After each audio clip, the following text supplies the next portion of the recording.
Never have I ever kissed a member of the same sex. Never kissed a girl before? Wow, bro. Try life again. Never have I ever seen a bigger turd. What's up, guys? It's Liz Long, and this is your red wine recap of Married at First Sight Nashville. Don't mind if I do. So, guys, last night we did have Chris calling Nicole thick. We also had Airris is on my mind too much. We also had Shaq and Kirsten plant shopping. Gina was sailing, and all of that was lovely. But all I really want to do is rant about Airris. Pour yourself a glass, guys. Let's recap. Do you feel like you're falling in love in this marriage? Do I want to fall in love in this marriage? Yes, eventually. But am I there? No.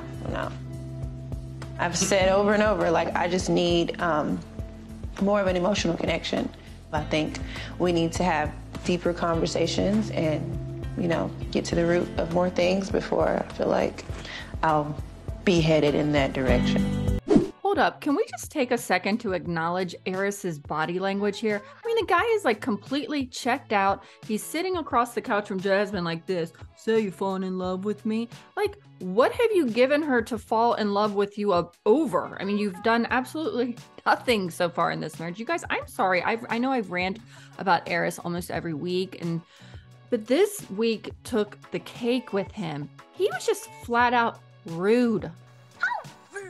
And did you guys catch how Airris's, excitement voice level went up last night? He talks about Jamaica like this. Honeymoon. Went to Jamaica. That was cool. But he seemed to get really excited about something last night.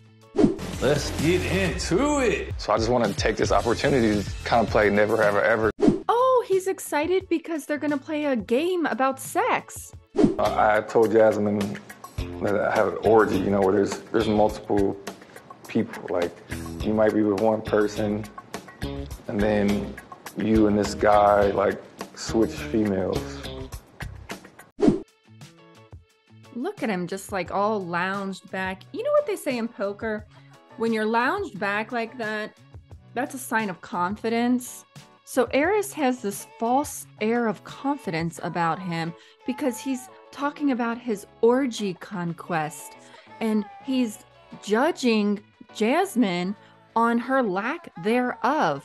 I'm sorry, but when did boring become about you not having orgies, or you not kissing other women, or having a one-night stand, or cheating on your spouse? Lifetime, Dr. Pepper, Pastor Cow. This is who you guys thought was marriage material?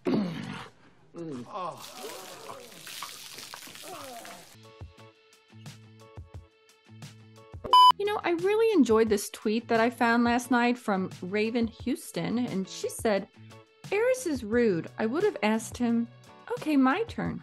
Never have I ever slept with a family member, more specifically a cousin.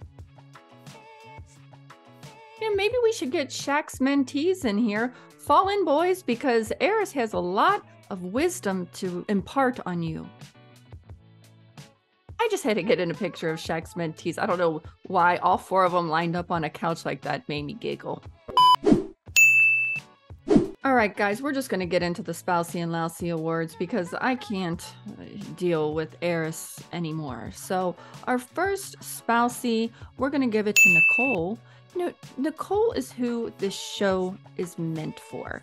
She wanted to try absinthe for the first time with her husband. Yeah, I mean, it is probably a little annoying that she asks him every day, so are you in love with me yet? So are you in love with me yet?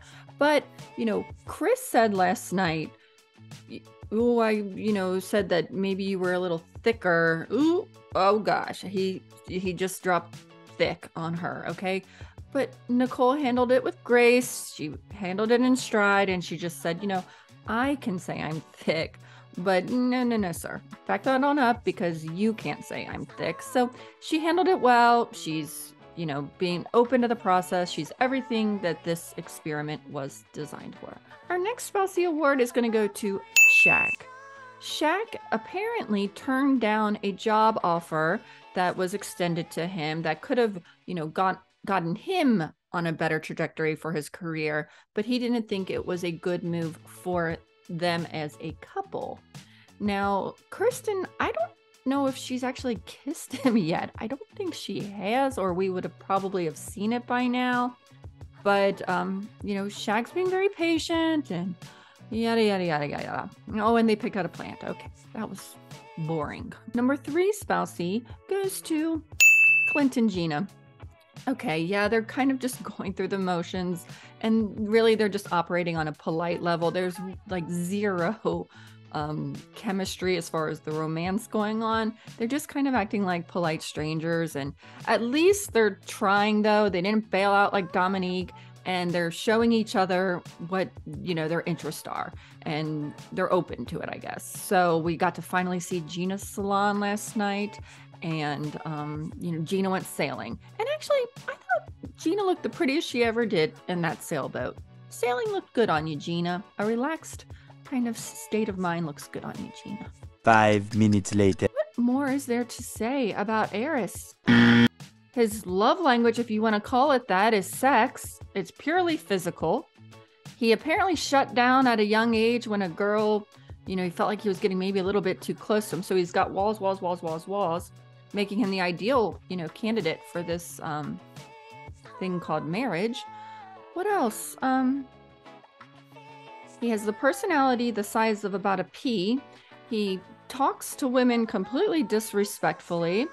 Let's see what else. He's completely disconnected from any deep conversation. Oh, and he thinks his poo don't stink. Well, guess what, Airris? It does. And we all can smell it. Guys, I have a question. What do you think might have been a better pair? Maybe Shaq and Jasmine? Or Jasmine and Gil?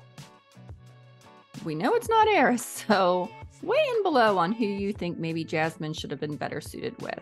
Because I just love Gil, and I really want to bring him back, and Kirsten's just not giving Shaq what he wants, and it's obvious. So guys, next week we all vote Airris off the island, and it can't be soon enough. I'm just kidding. We don't actually vote Airris off the island. This is not Survivor, although I wish it was. The tribe has spoken.